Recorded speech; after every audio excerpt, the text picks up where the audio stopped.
जय हिंद एवरीवन, स्वागत है आपका वी नेशन 111 के एक नए एपिसोड में, जो आपके लिए लेकर आते हैं इंडियन डिफेंस के प्रमुख अपडेट्स को। सबसे पहले तो चैनल को सब्सक्राइब करना मत भूलिएगा। आइए नजर डाल लेते हैं आज के प्रमुख डिफेंस अपडेट्स पे। द जनरल इलेक्ट्रिक एरोस्पेस अगस्त 2026 में हिंदुस्तान एरोनॉटिक्स लिमिटेड को F404 IN-20 के 2 इंजन एक ही बैच में देने जा रही है। ये पहली बार होगा जब तेजस मार्क 1 अल्फा के लिए 2 इंजन एक साथ भारत पहुंचेंगे। अभी तक सभी डिलीवरी एक एक इंजन की हुई थी। इन दोनों इंजन के आने के बाद भारत को कुल 9 F404 इंजन मिल चुके होंगे। अभी तक की डिलीवरी की बात करें तो पहला इंजन मार्च 26 2025, दूसरा तीसरा चौथा जुलाई से सितंबर 2025 के बीच में, पांचवा इंजन दिसंबर 2025 में, छठा इंजन 2 अप्रैल 2026 को, सातवां इंजन लगभग 3 महीने बाद, और अब अगस्त 2026 में आने वाले 2 इंजन कुल मिलाकर संख्या को 9 कर देंगे। ये देरी क्यों हुई थी? आप सब जानते हैं कि इंजन सप्लाई चेन इशूज़ की वजह से कोविड के बाद से काफ़ी ज़्यादा जो दिक्कतें हैं वो जनरल इलेक्ट्रिक ने फेस करी। अब क्योंकि उन्होंने एक डेडिकेटेड प्रोडक्शन लाइन बना दी है तो इससे जो उत्पादन है वो काफ़ी तेज़ हुआ है। भारतीय वायुसेना ने मेक इन इंडिया पहल के तहत 40 किलोमीटर रेंज वाले स्वदेशी मैन पोर्टेबल लोइटरिंग मिनिशन के लिए रिक्वेस्ट फॉर इन्फॉर्मेशन जारी करा है। इसका उद्देश्य छोटे सैन्य दलों को लंबी दूरी तक सटीक हमला करने की क्षमता प्रदान करवाना है। अगर हम यहाँ पर स्पेसिफिकेशन की बात करें तो रेंज को कम से कम 40 किलोमीटर तक बताया गया है। इंड्योरेंस टाइम 2 घंटे से अधिक का होना चाहिए। वॉरहेड की बात करें तो यहाँ पर वैकल्पिक होगा। इसमें HE यानी हाई एक्सप्लोसिव वॉरहेड भी होंगे। सैनिकों, बंकरों और हल्के ढांचों पर ये काफ़ी इफेक्टिव माने जाते हैं। इसके अलावा हीट होगा यानी हाई एक्सप्लोसिव एंटी टैंक होगा, यानी टैंक हो गया, बख्तरबंद वाहन हो गया, रेडार जैसे जो कठोर लक्ष्य हैं उनको नष्ट करने के लिए इनका यूज़ किया जाएगा। ये एक पोर्टेबल सिस्टम होगा यानी पूरा सिस्टम सैनिक अपने साथ लेकर चल सकेंगे और किसी बड़े लॉन्च व्हीकल की आवश्यकता यहाँ पर नहीं पड़ेगी। खासियत यह है कि लक्ष्य क्षेत्र के ऊपर लंबे समय तक ये लोइटर कर सकेंगे और सही लक्ष्य की पहचान करने के बाद ही उस पर हमला करेंगे। अगर स्थिति बदल जाए तो ऑपरेटर हमला रद्द भी कर सकता है। रियल टाइम वीडियो और प्रिसीजन गाइडेंस की सुविधा यहाँ पर होगी। पहाड़ी, सीमावर्ती और दूर दराज के इलाके में तैनाती के लिए ये उपयुक्त होंगे। हाल ही में एक रिपोर्ट यह दावा कर रही है कि एडवांस मीडियम कॉम्बैट एयरक्राफ्ट भी अब अमेरिकी F-35 लाइटनिंग 2 की तरह बीस्ट मोड क्षमता के साथ आएगा, यानी मिशन आवश्यकता के अनुसार ये स्टेल्थ मोड और हाई पेलोड मोड के बीच में स्विच कर सकेगा। यहाँ पर 2 ऑपरेशनल मोड होंगे। पहला होगा स्टेल्थ मोड, जिसको हम डे 1 मिशन के लिए बोल सकते हैं यूजफुल, जहाँ पर सभी हथियार इंटरनल वेपन बे के अंतर्गत रखे जाएंगे। रेडार में काफ़ी कम ये दिखाई देगा। दुश्मन के एयर डिफेंस, रेडार और कमांड सेंटर पर शुरुआती हमलों के लिए इनका यूज़ होगा। दूसरा होगा बीस्ट मोड कॉन्फ़िगरेशन। जब दुश्मन के एयर डिफेंस कमज़ोर हो जाएंगे तब एडवांस मीडियम कॉम्बैट एयरक्राफ्ट अपने एक्सटर्नल पायलट्स यानी वेपन स्टेशंस पे जो हथियार है वो कैरी करेगा। इससे विमान की मारक क्षमता कई गुना ज़्यादा बढ़ जाएगी। स्टेल्थ मोड में ये लगभग 1.5 टन तक हथियार ले जा सकता है, जिसमें अस्त्र, मार्क 1, मार्क 2 VVR मिसाइलें, स्मार्ट एंटी एयरफील्ड वेपन जैसे हथियार होंगे। वहीं बीस्ट मोड में ये 6.5 से लेकर 7 टन तक जो पेलोड है वो कैरी कर सकता है और ऐसे में हमें 14 वेपन स्टेशन देखने को मिलेंगे। यहाँ पर इंटरनल और एक्सटर्नल कंबाइंड वेपन स्टेशन की बात हो रही है, जहां पर यह मैसिव पेलोड कैरी करने में सक्षम होगा। भारत सरकार फिलहाल Su-57 या सुखोई परिवार के किसी नए फाइटर जेट को खरीदने की कोई योजना नहीं बना रहा है। भारत के रक्षा सचिव रजत कुमार सिंह सर के अनुसार सरकार का मुख्य फोकस फिलहाल Su-30 MKI के बेड़े और एडवांस मीडियम कॉम्बैट एयरक्राफ्ट को कम से कम समय में विकसित करना है। हालांकि उन्होंने सीधे Su-57 का नाम तो नहीं लिया, लेकिन उनके बयान को इसी संदर्भ में देखा जा रहा है।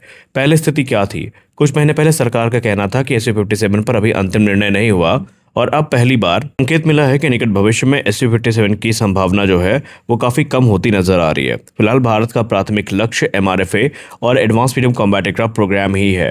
हालांकि अभी जब तक भारत सरकार का इस पर निर्णय नहीं आ जाता है, हम ये नहीं कह सकते कि प्रोग्राम कहाँ तक जाएगा या कहाँ तक नहीं जाएगा।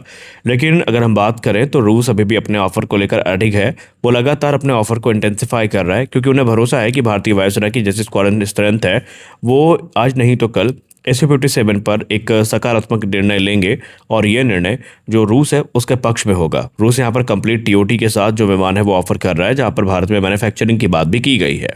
एरोनॉटिकल डेवलपमेंट एजेंसी यानी ADA ने तेजस मार्क 2 और एडवांस मीडियम कॉम्बैट एयरक्राफ्ट के लिए mission planning and debrief system विकसित करने हेतु एक टेंडर जारी किया है। ये केवल एक सॉफ्टवेयर नहीं बल्कि लड़ाकू विमान के पूरे मिशन को प्लान, संचालित और विश्लेषित करने वाला एकीकृत डिजिटल सिस्टम होगा। टेंडर गवर्नमेंट मार्केट प्लेस के जरिए जारी किया गया है। यहाँ पर EMD यानी अर्नेस्ट मनी डिपॉजिट 10 लाख का है और प्रस्ताव जमा करने की अंतिम तिथि को 4 अगस्त 2026 तक रखा गया है। अब ये MPDS करेगा क्या? हालांकि इसको समझने के लिए एक डिटेल्ड वीडियो की जरूरत पड़ेगी, लेकिन संक्षिप्त में बताएं तो ये मिशन से पहले की जो प्लानिंग है उसमें मदद करेगा, जहाँ पर डिजिटल मैप और टेरेन डेटा का उपयोग, वे पॉइंट और उड़ान मार्ग तैयार करना, दुश्मन के air defence, Sam site, radar coverage और प्रतिबंधित एयर स्पेस का विश्लेषण करना और भी कई काम करेगा। मिशन के दौरान भी ये मदद करेगा। इसके अलावा मिशन के बाद जो ब्रीफिंग है वो देखी जाएगी, यानी चीज़ों को डीब्रीफ करेगा, जैसे कि flight recorder, radar data, EO sensor, electronic warfare system और भी दूसरी चीज़ों का जो विश्लेषण है वो इसके तरफ से किया जाएगा। और ये काफ़ी महत्वपूर्ण माना जा रहा है और इसको लेकर जो टेंडर है वो जारी किया गया है। हमारी अगली बड़ी अपडेट आ रही है advance medium combat aircraft project को लेकर, जहां पर एक बहुत बड़ा डेवलपमेंट देखने को मिला है। आप सबको पता है कि AMCA प्रोग्राम के लिए डेवलपमेंट कम प्रोडक्शन पार्टनर के टेंडर के लिए 1 जुलाई 2026 को प्री बिड मीटिंग हुई। इस मीटिंग का उद्देश्य कंपनियों के सभी तकनीकी और व्यावसायिक सवालों का समाधान करना था, ताकि वे अंतिम बोली यानी फाइनल बिड जमा कर सके। अब यहाँ पर इन्फॉर्मेशन सामने निकल के आई है कि तकनीकी मूल्यांकन के बाद अब केवल 3 का कंसोर्टियम बचे हैं, टाटा एडवांस सिस्टम लिमिटेड, और यहाँ पर ये अकेले बोली लगा रही है। लार्सन टुब्रो और भारत इलेक्ट्रॉनिक्स लिमिटेड संयुक्त कंसोर्टियम है। भारत फोर्ज, BEML और डेटा पैटर्न संयुक्त कंसोर्टियम फॉर्म कर चुके हैं। रिपोर्ट्स के अनुसार HAL की कंसोर्टियम तकनीकी मापदंड को पूरे नहीं कर पाई है, इसलिए वो इस प्रतियोगिता से बाहर हो गई है। भारत फोर्ज कंसोर्टियम की हिस्सेदारी की बात करें तो यहाँ पर भारत फोर्ज के पास 50%, BEML के पास 30%, डेटा पैटर्न के पास 20% है और इन तीनों की जिम्मेदारियां अलग अलग होंगी। फिलहाल अगला चरण जो होगा, प्री बिड मीटिंग के बाद अब कंपनी अपनी फाइनल टेक्निकल और कमर्शियल बिड को तैयार करेंगी। RFP जमा करने की अंतिम तिथि 28 अगस्त 2026 कर दी गई है और जो चयन है वो तकनीकी क्षमता, आर्थिक मजबूती, बड़े प्रोजेक्ट संभालने का अनुभव, ऑर्डर बुक और जटिल लड़ाकू विमान बनाने की क्षमता के आधार पर ही किया जाएगा। स्मार्ट एंटी एयरफील्ड वेपन को लेकर एक बहुत बड़ी रिपोर्ट सामने आई है, जहां पर DRDO द्वारा विकसित स्मार्ट एंटी एयरफील्ड वेपन, जिसको हम शॉक के नाम से जानते हैं, इसका पहली बार वास्तविक युद्ध में उपयोग ऑपरेशन सिंदूर के दौरान बताया गया है।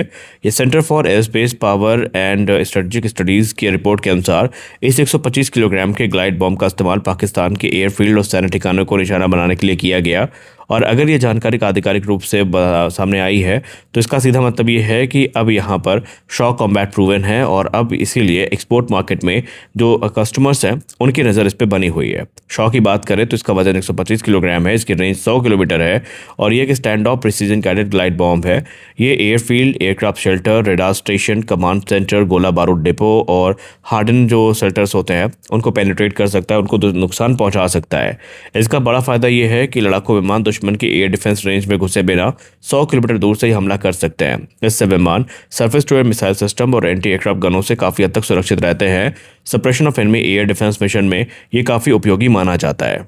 भारतीय वायुसेना ने 36 MiG-29 UPG विमानों, जिसमें से 29 सिंगल सीटर और 7 ट्विन सीटर है, इनमें सॉफ्टवेयर डिफाइंड रेडियो लगाने की प्रक्रिया की शुरुआत कर दी है।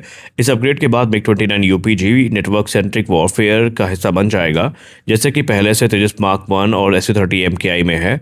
अब यह सॉफ्टवेयर डिफाइंड रेडियो लगाया क्यों जा रहा है? SDR की मदद से लड़ाकू विमान सुरक्षित और तेजी से रियल टाइम डेटा शेयर कर सकेंगे।